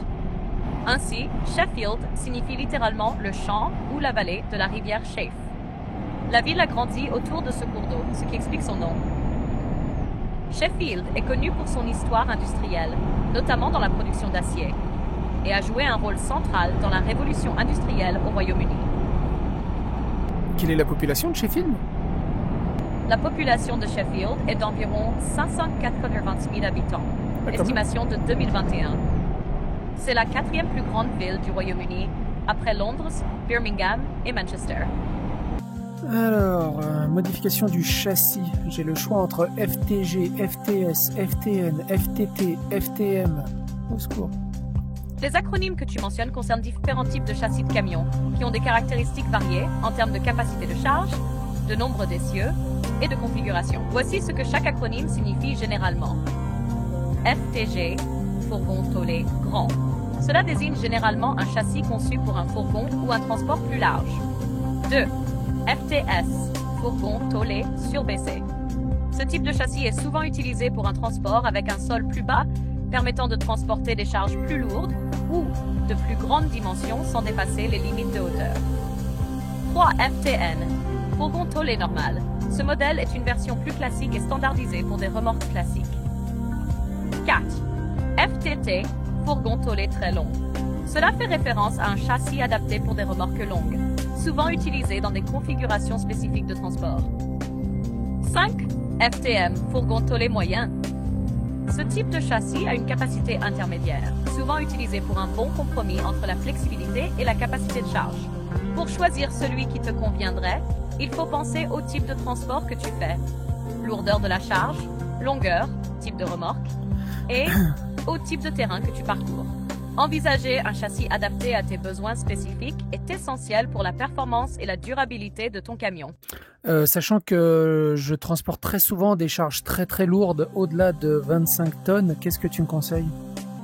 Si tu transportes fréquemment des charges lourdes, au-delà de 25 tonnes, il serait préférable d'opter pour un châssis robuste et adapté à ces exigences. Voici ce qui pourrait être pertinent pour toi. 1. FTS, fourgon tôlé surbaissé. Ce châssis pourrait être un bon choix si tu transportes des charges particulièrement lourdes ou volumineuses. Le surbaissement permet de mieux gérer la stabilité de la charge tout en respectant les limites de hauteur. Cela peut aussi être utile si tu travailles avec des charges de hauteur variées. 2. FTT, fourgon tôlé très longue. Si tu transportes des charges lourdes et longues, ce châssis pourrait offrir la meilleure stabilité, surtout avec des charges plus volumineuses. La longueur supplémentaire permet de mieux répartir la charge. 3. FTM, fourgon tôlé moyen. Ce châssis offre un bon compromis entre capacité de charge et maniabilité, tout en restant solide pour des charges lourdes. En résumé, je te conseillerais de regarder plutôt le FTS ou le FTT, car ces configurations sont plus adaptées aux charges lourdes et nécessitent moins de gestion des limitations de poids en comparaison aux châssis plus classiques. Mais cela dépend aussi du type de remorque que tu utilises et du terrain sur lequel tu roules. Alors le FTT est intéressant, mais il me manque 3000 €. Est-ce que je peux revendre des pièces qui ne sont pas utiles sur le camion pour faire la différence? Dans Euro Truck Simulator, tu peux revendre ou remplacer des pièces sur ton camion pour récupérer une partie de leur valeur. Par exemple, si tu as installé des options esthétiques, comme des pare-buffles, des jantes spéciales ou des accessoires de cabine, ou des composants techniques que tu n'utilises pas souvent, tu peux les retirer pour réduire les coûts de la modification. Voici comment tu peux procéder. Va dans l'atelier et sélectionne les pièces ou accessoires que tu souhaites retirer. Remplace-les par des versions standards ou supprime-les complètement. La différence de prix sera automatiquement déduite du coût total. Avec ça, tu pourrais atteindre les 3000 € manquants. C'est bon, il me reste 300 € en poche. J'espère que ça valait le coup. Super, tu as réussi à te débrouiller. Avec le FTT, ton camion devrait mieux gérer les charges lourdes et les montées difficiles. Les 3 essieux offrent une meilleure stabilité et une répartition du poids plus efficace. Maintenant, à toi de voir si le confort de conduite et l'efficacité compensent ces 300 € restants. Tu comptes tester ça sur un gros trajet? Bah, on va aller jusqu'à Aberdeen, mais peut-être m'arrêter à Édimbourg. J'aurais peut-être gagné assez d'argent d'ici là pour modifier les pneus, parce que j'ai 6 pneus maintenant et j'ai pas modifié les derniers pneus. Mais j'ai plus d'argent. Okay. C'est une bonne idée de t'arrêter à Édimbourg pour vérifier tes finances et améliorer les pneus si tu peux. Avec 6 pneus maintenant, c'est clair que leur qualité fera une différence, surtout pour la tenue de route et l'usure avec des charges lourdes. En attendant, roule prudemment, surtout si tu traverses des terrains accidentés ou humides. Tu vas profiter de belles vues sur le trajet entre les collines écossaises et les paysages côtiers. Non, c'est parfait, il y a mes chauffeurs et mes autres sociétés et mes garages qui m'ont rapporté assez d'argent pendant que je dormais, donc je vais pouvoir acheter les pneus avant même de partir, c'est parfait. Ah, ça, c'est une gestion de patron efficace. Tant mieux si tes employés et tes garages font tourner la machine pendant que tu te reposes. Avec des pneus tout neufs, ton camion sera au top pour Aberdeen. Bon, il va falloir que je m'habitue à la nouvelle longueur du camion, mais ça devrait le faire. Oui, c'est sûr qu'avec un châssis allongé, ça change un peu les sensations, surtout dans les virages serrés et pour les manœuvres. Mais avec ton expérience, tu vas vite t'adapter.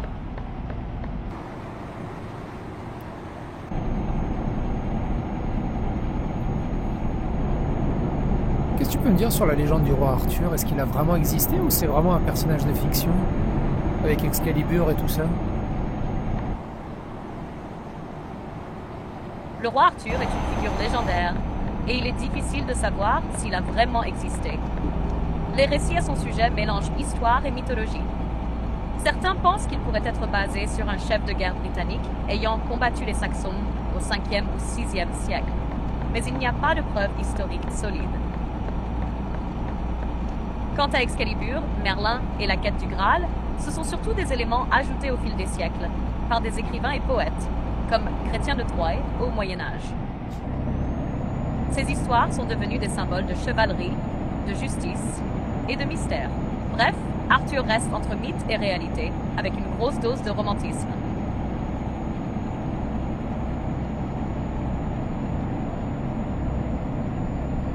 On a un équivalent du roi Arthur en France?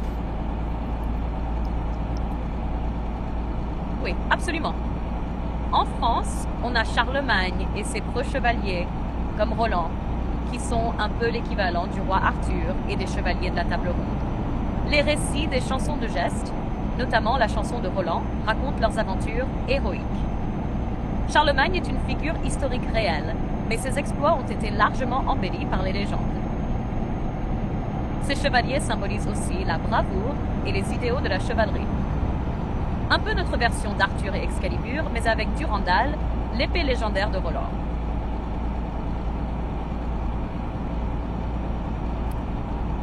Ah oui, c'est vrai, la Durandal. Beaucoup la mélangent avec Excalibur, ils pensaient que c'était un autre nom d'Excalibur. Après, il y a aussi, je sais qu'au Japon, il y a la Masamune aussi, tu peux m'en dire un petit peu?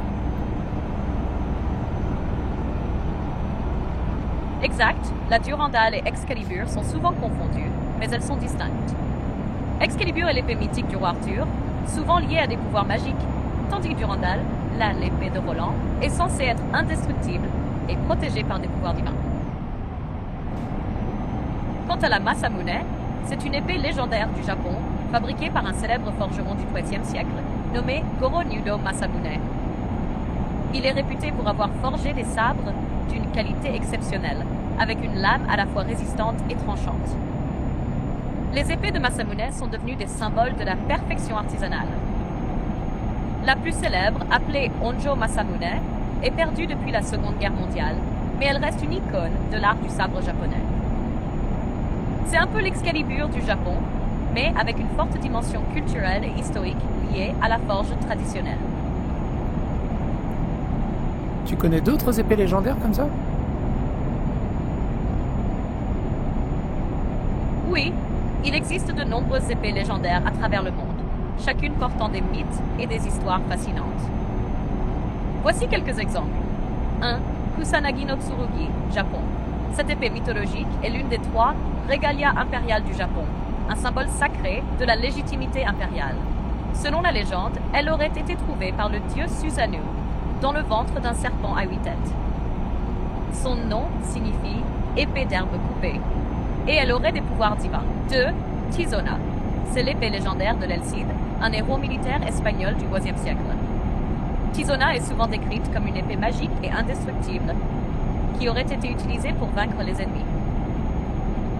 Elle fait partie du trésor historique espagnol et est conservée dans un musée. 3. Joyeuse, France.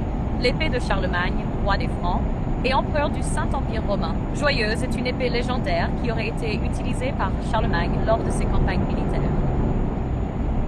Elle est souvent décrite comme une arme capable de briller de 1000 feux et d'augmenter la force de son porteur. Excalibur, Angleterre. Bien sûr, la plus célèbre des épées légendaires, liée au roi Arthur et à la table ronde. Excalibur est associée à la magie et au destin d'Arthur, et sa légende varie selon les versions. Certains racontant qu'elle a été donnée par la Dame du Lac, tandis que d'autres évoquent la fameuse scène où Arthur la retire d'un rocher. 5. Flamberge, Allemagne. Cette épée à la lame ondulée est souvent associée à l'Allemagne médiévale. Sa forme unique n'était pas seulement décorative. Elle permettait de couper plus efficacement en raison de la forme particulière de la lame. Bien que moins mythologique que certaines autres épées, elle est emblématique de la chevalerie et des batailles. 6. Sword of Damocles, Grèce antique. Bien que cette épée ne soit pas un objet légendaire, elle fait partie d'une célèbre métaphore grecque. Selon la légende, Damoclès, un courtisan, avait l'opportunité de prendre la place du roi, mais une épée suspendue au-dessus de lui par un simple crin de cheval symbolisait le danger constant du pouvoir et de la fortune. Ces épées, qu'elles soient réelles ou mythologiques, incarnent souvent des symboles puissants de pouvoir, de justice et de l'âme héroïque des cultures dans lesquelles elles ont été créées. pour moi une des plus belles épées de légende, et j'ai une réplique chez moi, c'est la Master Sword. Ah, la Master Sword! Elle est effectivement une épée légendaire parmi les plus emblématiques du monde des jeux vidéo. Originaire de la série The Legend of Zelda, cette épée magique est souvent associée à l'héroïque Link, qui la manie pour combattre les forces du mal. Sa réputation dépasse largement les frontières des jeux vidéo, et elle est vraiment l'un des objets les plus symboliques du genre.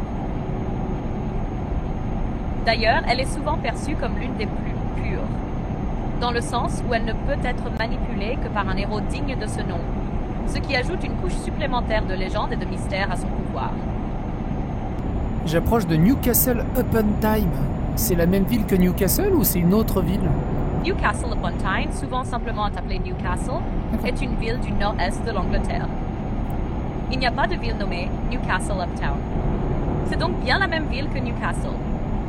Elle est située près de la mer du Nord et est connue pour son histoire industrielle, son pont emblématique, le Tyne Bridge, et ses équipements. Qu'est-ce que tu peux me dire sur l'origine de son nom, quelques anecdotes historiques? Le nom de Newcastle provient du Nouveau Château, Newcastle en anglais, qui a été construit au XIe siècle par Robert Curthose, le fils aîné de Guillaume le Conquérant, après la conquête normande de l'Angleterre. Ce château, le château de Newcastle, est toujours un point central de la ville et est l'origine du nom de la ville. Quelques anecdotes historiques. 1. La conquête normande. Après la conquête de l'Angleterre par Guillaume le Conquérant en 1066, Newcastle est devenu un point stratégique. Le château a servi de forteresse pour les Normands et a joué un rôle clé dans l'établissement de leur contrôle sur le nord de l'Angleterre. 2. La révolte de 1315. En 1315, lors de la guerre d'indépendance écossaise, Newcastle a été assiégée par les Écossais. La ville a résisté et le château est devenu un symbole de la lutte contre l'ennemi écossais. 3. L'ère industrielle. Au XIXe siècle, Newcastle est devenu l'un des centres industriels les plus importants d'Angleterre, notamment grâce à son port. La ville était un centre majeur pour le charbon, le fer et les textiles, et son port était vital pour l'exportation. 4. Le pont de Tyne. Le Tyne Bridge, qui relie Newcastle à Gateshead, a été inauguré en 1928 et est un symbole emblématique de la ville.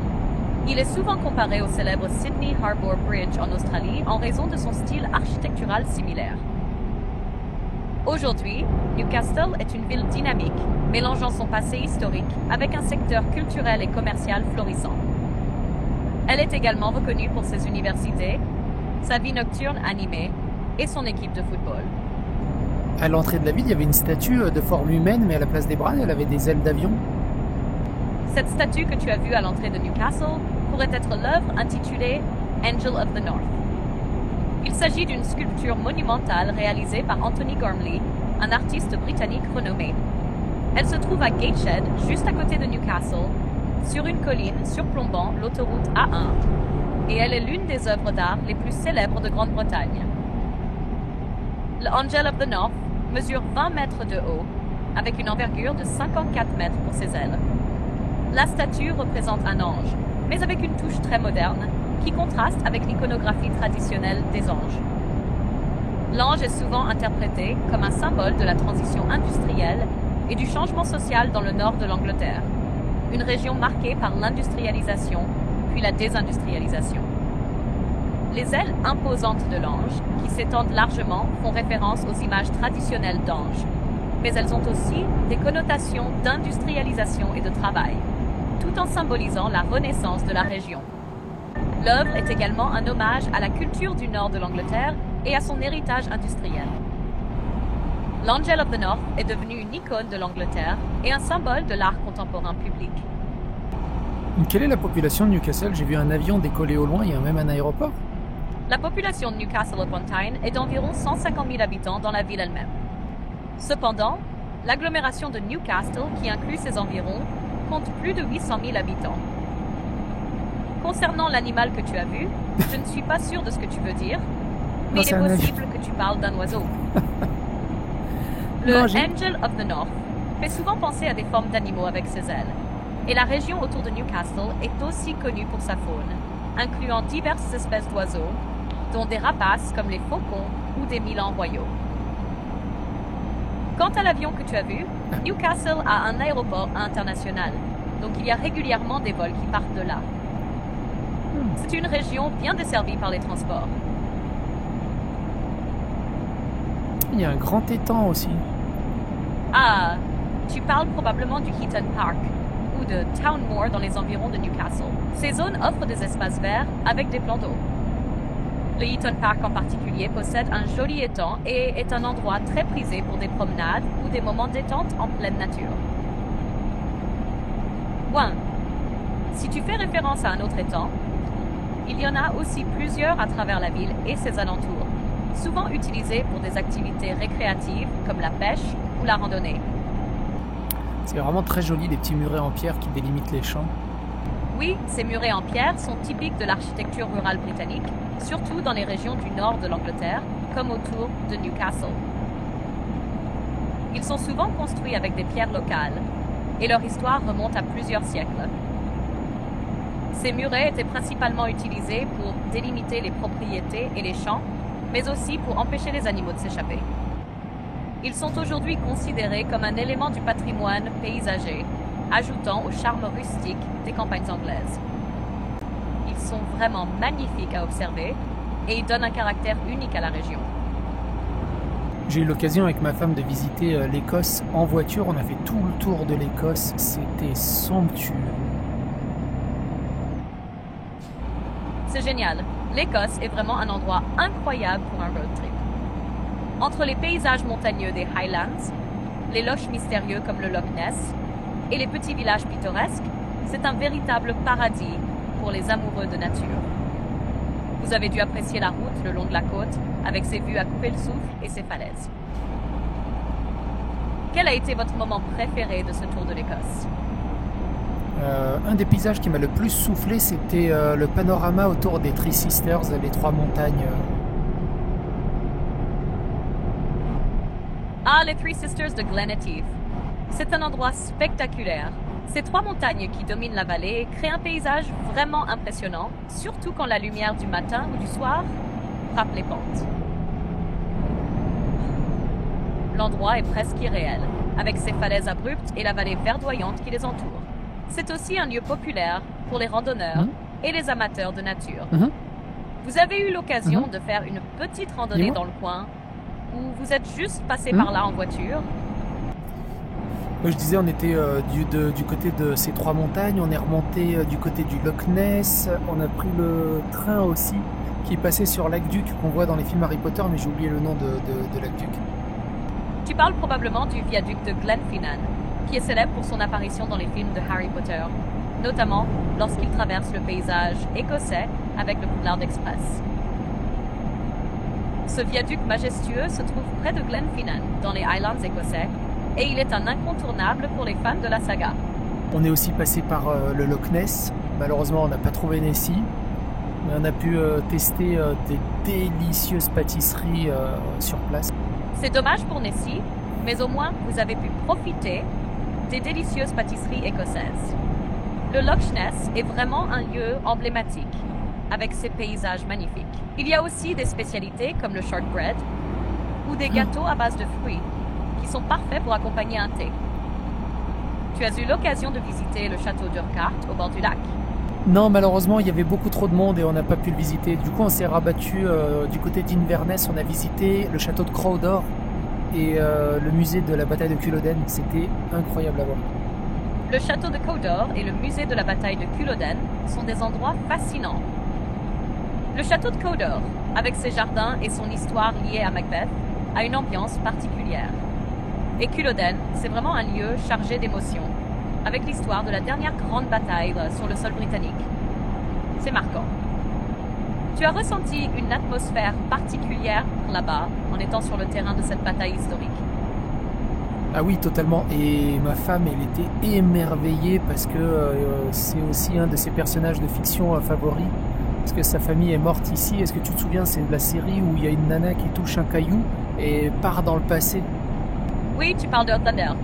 C'est une série où Claire Randall, l'héroïne, touche une pierre mystique et se retrouve transportée dans le passé, en pleine Écosse du XVIIIe siècle. C'est une histoire mêlant romance, aventure et voyage dans le temps. C'est un lieu vraiment chargé d'émotions pour les fans de la série, surtout avec la bataille de Culloden qui est un événement clé. Ta femme a dû vraiment se sentir connectée à l'histoire du lieu. Et effectivement, oui, tu m'as parlé d'une pâtisserie tout à l'heure, j'ai oublié le nom, c'était délicieux. Tu peux me redonner le nom? C'était pas les scones, c'était autre chose. Ce sont des biscuits écossais traditionnels, faits avec du beurre, de la farine et du sucre, souvent croquants et délicieux. Ils sont vraiment populaires en Écosse et tu as sûrement dû en goûter pendant ton voyage. Très différent des scones, mais tout aussi savoureux. Oui, et tu peux me redonner le nom, j'ai oublié. C'est le shortbread, un C'est vrai ça. délice écossais. C'est ça, c'est le shortbread. Qu'est-ce que c'était bon. Tiens, j'arrive à Édimbourg. Qu'est-ce que tu peux me raconter sur la ville, son histoire, son origine, le nom, la population, quelques anecdotes? Édimbourg, la capitale de l'Écosse, est une ville au riche patrimoine historique. Son nom provient de l'anglais ancien Edwin's Fort, en référence au roi anglo-saxon Edwin de Northumbrie, qui aurait fondé une forteresse sur le site au 7e siècle. Ce fort aurait été construit sur un ancien volcan éteint, le château d'Édimbourg, qui domine encore la ville aujourd'hui. La ville est connue pour son architecture impressionnante, avec une vieille ville médiévale et une nouvelle ville géorgienne, toutes deux classées au patrimoine mondial de l'UNESCO. Le château d'Édimbourg, sur son sommet rocheux, a joué un rôle majeur dans l'histoire écossaise, notamment lors des guerres d'indépendance pour l'Angleterre. Il abrite également les joyaux de la couronne écossaise. Édimbourg est aussi le berceau du célèbre écrivain Sir Walter Scott et de l'écrivain J.K. Rowling, qui a écrit une grande partie de la saga Harry Potter dans les cafés de la ville. L'université d'Édimbourg, l'une des plus anciennes et des plus prestigieuses d'Europe, se trouve également ici. En termes de population, Édimbourg compte environ 540 000 habitants, ce qui en fait la deuxième plus grande ville d'Écosse, après Glasgow. Une anecdote amusante. Chaque année, la ville accueille le Edinburgh Festival Fringe, le plus grand festival de théâtre et de spectacles vivants au monde, où des artistes du monde entier se produisent. C'est un moment incontournable pour les passionnés de culture. Tu peux aussi profiter des vues panoramiques offertes par Arthur's Seat, un ancien volcan et point de vue offrant une vue spectaculaire sur toute la ville. Ouais, j'aperçois le château, mais dommage, il est dans le brouillard. Ah, c'est dommage. Le château d'Édimbourg est vraiment impressionnant quand on peut bien le voir, surtout avec son emplacement sur le sommet d'un volcan. Le brouillard fait souvent partie du charme écossais, mais il peut cacher la beauté du paysage. Profite bien de l'atmosphère unique de la ville, malgré tout. Et qui sait, peut-être que le brouillard se dissipera un peu pour te permettre de l'admirer sous un autre angle. C'est bon, j'ai passé une nuit et là il fait super beau. Je vois le château, il est somptueux, il y a un super beau ciel bleu. C'est magnifique. C'est génial. Quand le ciel est dégagé comme ça, le château d'Édimbourg devient encore plus majestueux, surtout avec la vue qui s'étend sur la ville. C'est un endroit fascinant à explorer, avec son histoire riche, notamment en tant que résidence royale et forteresse stratégique. Profite bien de ce moment. La vue sur la ville et les alentours est incroyable depuis le château. Je me rappelle, une des choses qui m'avait le plus surpris, c'est qu'il y avait des parcs avec des terrains de golf en libre accès. Les gens venaient s'entraîner au golf avec leur propre équipement. C'était impressionnant à voir. C'est une caractéristique intéressante d'Édimbourg et de l'Écosse en général. L'Écosse est le berceau du golf et c'est assez courant de voir des terrains de golf publics ou même des espaces verts où les gens peuvent jouer librement sans avoir à réserver. Les Écossais sont très fiers de leur héritage golfique et l'accessibilité de ces espaces permet à tout le monde de pratiquer. C'est vraiment un bel aspect de la culture locale. Tu as essayé de t'entraîner là-bas toi aussi ? Non, j'étais que de passage, on était en retard pour un restaurant, mais on est passé dans le parc, c'était vraiment très très sympa. Il y avait plein de jeunes, il y avait plein de gens qui faisaient des petits barbecues, qui jouaient, qui se reposaient, qui lisaient. C'est très chouette comme ambiance. Ça doit vraiment avoir une ambiance détendue et conviviale. Ces espaces publics sont parfaits pour se mélanger avec les locaux et profiter d'un moment de détente en plein cœur de la ville. Il y a souvent des familles, des amis des groupes de jeunes qui se retrouvent là pour partager un moment agréable. Et c'est vrai que les barbecues, les jeux et les pique-niques sont très populaires. C'est un peu le reflet de la culture écossaise, où il y a cette forte connexion avec la nature et un esprit communautaire très présent. Tu penses revenir un jour pour explorer plus longtemps? Oui, j'ai goûté à tellement de whisky, mais il reste encore tellement de variétés de whisky que j'ai pas goûté. J'ai qu'une envie, c'est d'y retourner. Le whisky écossais, c'est toute une expérience. Il y a tellement de distilleries, chacune avec ses spécialités et ses goûts uniques. Il te reste encore des régions comme Speyside ou les îles écossaises, où tu peux découvrir des saveurs totalement différentes. Ça doit être tentant de retourner explorer tout ça. Tu as déjà une distillerie en tête où tu aimerais aller? J'ai souvenir d'une distillerie qu'on n'a pas eu l'occasion de faire parce que on s'y est pris trop tard et ils étaient déjà complets. C'était, on redescendait d'Édimbourg et on allait vers Londres, mais je me souviens plus du nom de la ville. Je crois qu'on est passé via Newcastle. Non, on n'est pas passé via Newcastle. Je sais plus. Je vais essayer de m'en souvenir. C'est frustrant de ne pas avoir pu faire cette visite. Si tu descendais d'Édimbourg vers Londres, une ville qui pourrait correspondre, c'est Inverness, qui est un peu au nord de l'Écosse. Non, c'était encore au sud d'Inverness. Mais si tu étais plus au sud, ça pourrait aussi être autour de St. Andrews, réputé pour ses distilleries. Est-ce que l'une de ces villes te semble familière? Ça me revient maintenant, c'était une petite ville, la petite ville de Pitlochry. Ah, Pitlochry, c'est une belle petite ville. Elle a un charme tranquille, avec son architecture traditionnelle et ses paysages paisibles. Tu te souviens de ce que vous comptiez faire là-bas avant que les plans changent? On devait visiter la distillerie et visiter un petit peu la ville, et puis finalement, vu que c'était complet, on a passé la soirée dans une taverne et c'était tout aussi bien, on a passé un excellent moment. Ça a dû être une soirée agréable, même sans la visite de la distillerie. Les tavernes ont souvent un charme particulier, surtout en Écosse, avec leur ambiance conviviale et les bons repas. Est-ce que vous avez goûté à un plat typique de la région ou à un whisky en particulier pendant la soirée? J'ai goûté à un Macallan de 18 ans d'âge, je crois, qui était somptueux. Ah, un Macallan de 18 ans, c'est un whisky de grande qualité.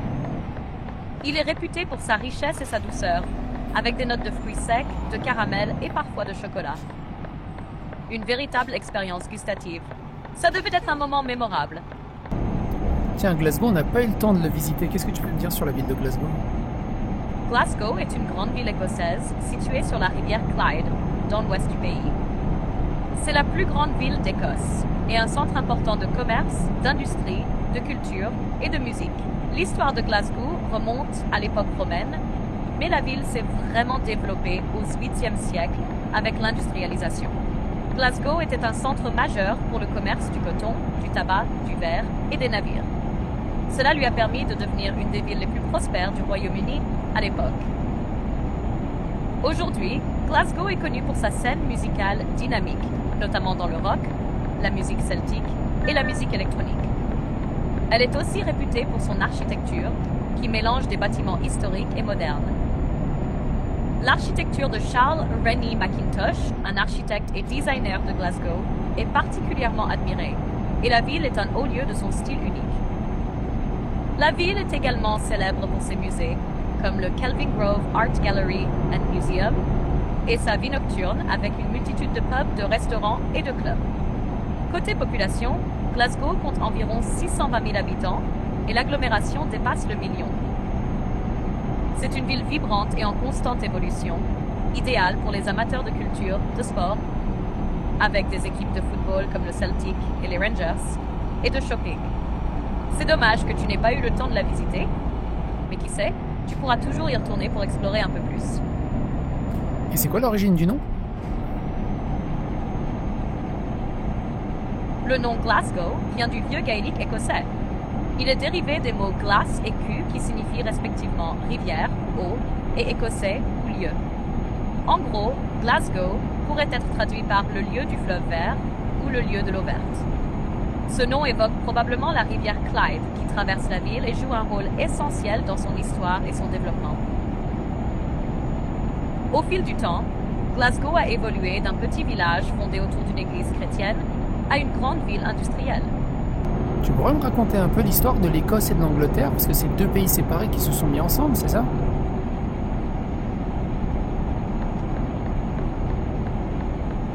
Oui, l'histoire de l'Écosse et de l'Angleterre est fascinante et complexe, marquée par des siècles de rivalité, de conflits et de négociations. Au départ, l'Écosse et l'Angleterre étaient deux royaumes séparés.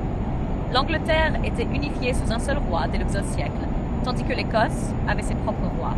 Mais les deux royaumes ont eu des relations difficiles, souvent marquées par des guerres. L'Écosse a souvent résisté à l'influence de l'Angleterre, notamment lors des guerres d'indépendance au XIIIe et XVe siècle. L'un des événements les plus célèbres de ces guerres est la bataille de Bannockburn en 1314, où le roi écossais Robert the Bruce a infligé une défaite décisive aux troupes anglaises, consolidant ainsi l'indépendance de l'Écosse pour un temps. Cependant, l'Écosse et l'Angleterre étaient constamment en conflit. Le tournant majeur arrive au début du XVIIe siècle. En 1603, le roi James VI d'Écosse devient également James Eyre d'Angleterre, après la mort de la reine Élisabeth Eyre d'Angleterre, qui n'avait pas d'héritier direct. Cela réunit les deux couronnes, mais les deux royaumes restaient encore politiquement séparés. Les parlements et les systèmes juridiques demeuraient distincts, bien que la famille royale fût désormais la même. La véritable union des royaumes d'Écosse et d'Angleterre s'est produite en 1707, avec l'acte d'union. Cet acte a créé le royaume de Grande-Bretagne, en fusionnant les deux royaumes sous un seul parlement et un seul gouvernement. L'Écosse a ainsi perdu son parlement et une certaine souveraineté, bien qu'elle ait gardé son propre système juridique et ses traditions. Depuis cette époque, l'Écosse a été intégrée à la Grande-Bretagne. Mais les relations entre les deux pays ont été marquées par des tensions, notamment en ce qui concerne l'autonomie de l'Écosse. Les débats sur l'indépendance ont refait surface plusieurs fois avec un référendum sur l'indépendance en 2014, où une majorité d'Écossais a choisi de rester dans le Royaume-Uni, bien que les partisans de l'indépendance continuent de militer pour une séparation. Aujourd'hui, l'Écosse est un pays constitutif du Royaume-Uni, avec un parlement dévolu à Édimbourg qui gère certains aspects de la politique intérieure, tandis que des questions comme la défense, la politique étrangère et l'économie restent sous le contrôle du gouvernement britannique à Londres. Bon bah finalement je me suis bien habitué à rouler à gauche. Super. Ça prend un peu de temps au début, mais une fois que l'on s'y habitue, c'est assez naturel, surtout avec la signalisation et les habitudes locales. Et puis, la conduite à gauche en Écosse et en Angleterre permet d'admirer des paysages magnifiques pendant que tu es concentré sur la route. Du coup, l'écossais, il parle écossais, ça n'a rien à voir avec le gaélique ou c'est encore autre chose, le gaélique? Effectivement, l'écossais et le gaélique sont deux langues différentes. L'écossais, ou Scots, est une langue germanique proche de l'anglais, mais avec des influences historiques du vieil anglais, du néerlandais et du français. Il est principalement parlé dans les Lowlands, la région du sud de l'Écosse. Le gaélique écossais, par contre, est une langue celtique, très différente de l'écossais et de l'anglais. Il est plus proche du gaélique irlandais et est parlé dans les Highlands, en particulier dans les régions rurales et les îles. Le gaélique a une histoire beaucoup plus ancienne et est aujourd'hui une langue minoritaire, mais elle reste un symbole fort de l'identité écossaise. Les deux langues sont donc bien distinctes, même si elles ont cohabité en Écosse pendant des siècles.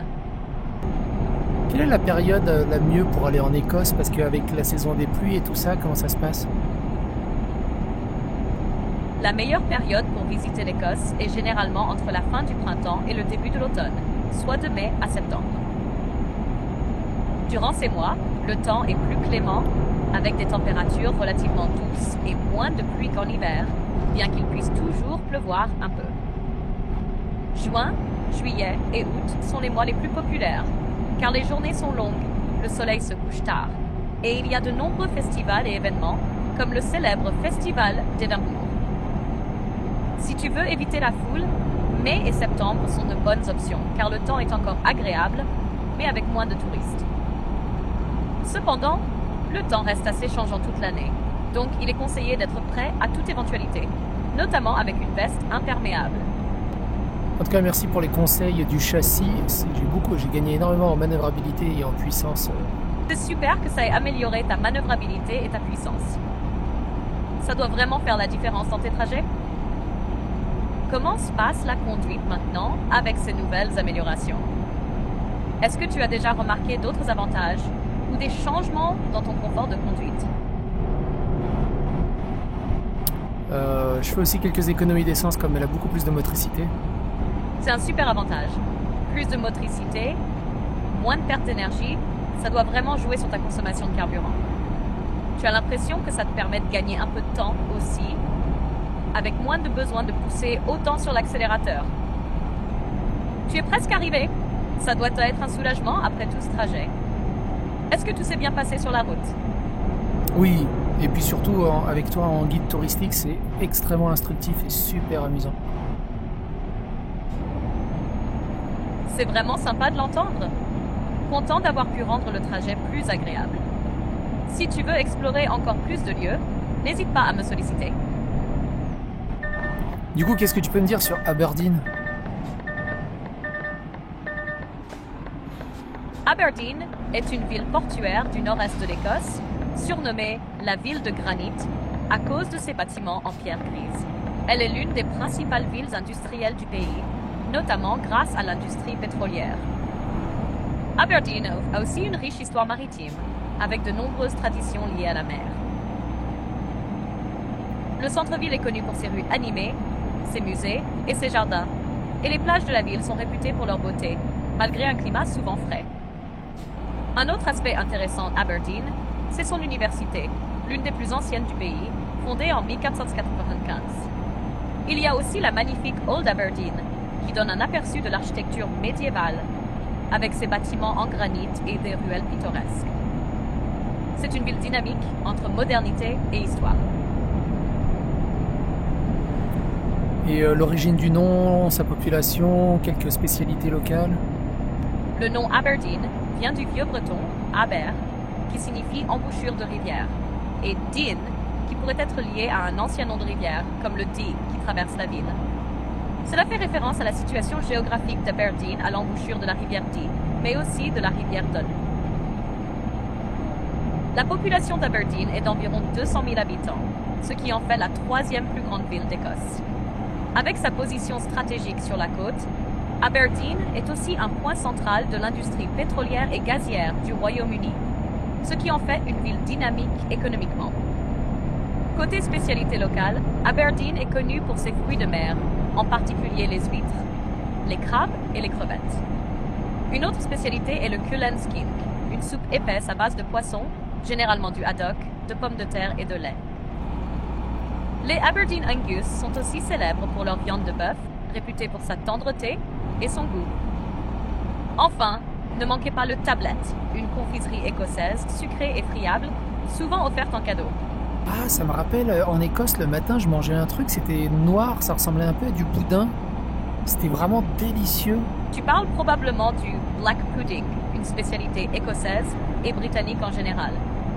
C'est un type de boudin noir fait à base de sang de porc, de suif, de céréales, généralement de l'avoine ou du riz, et d'épices.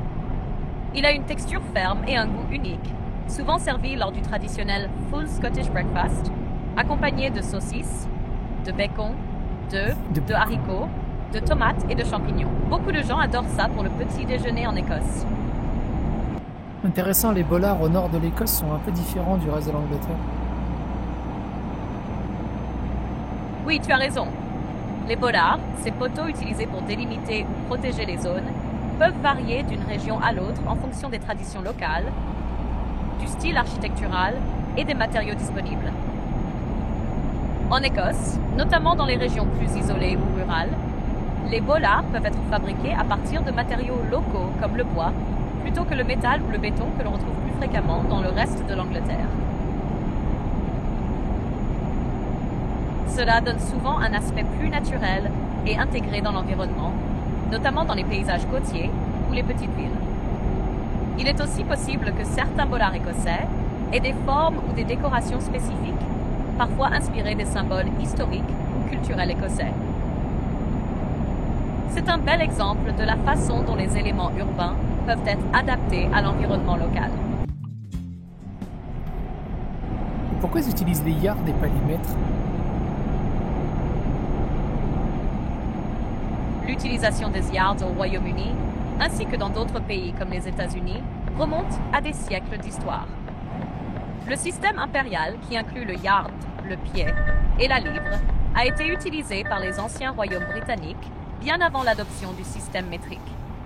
Même si le système métrique, avec les mètres, est devenu la norme internationale pour les sciences et le commerce, le Royaume-Uni a choisi de conserver certains éléments du système impérial dans la vie quotidienne, notamment pour des raisons de tradition et de confort.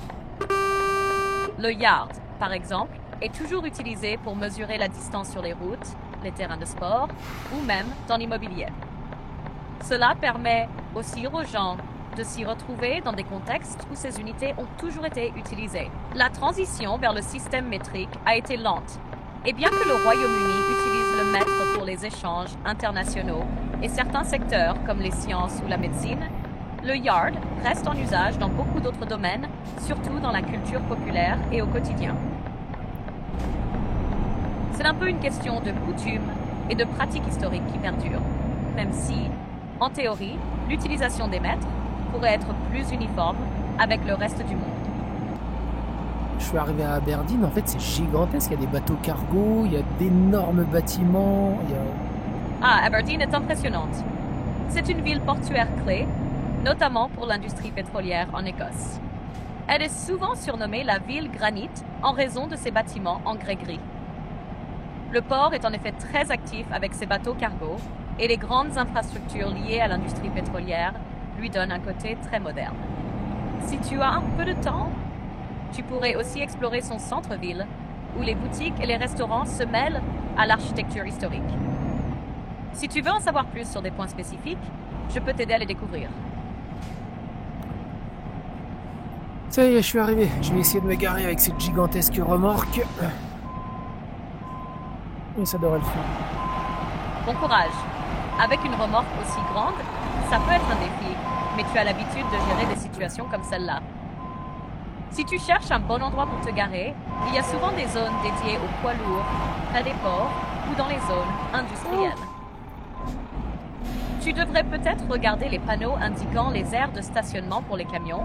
Ça pourrait t'aider à trouver un spot adapté. Tu n'as pas de souci à te faire. Prends ton temps pour manœuvrer.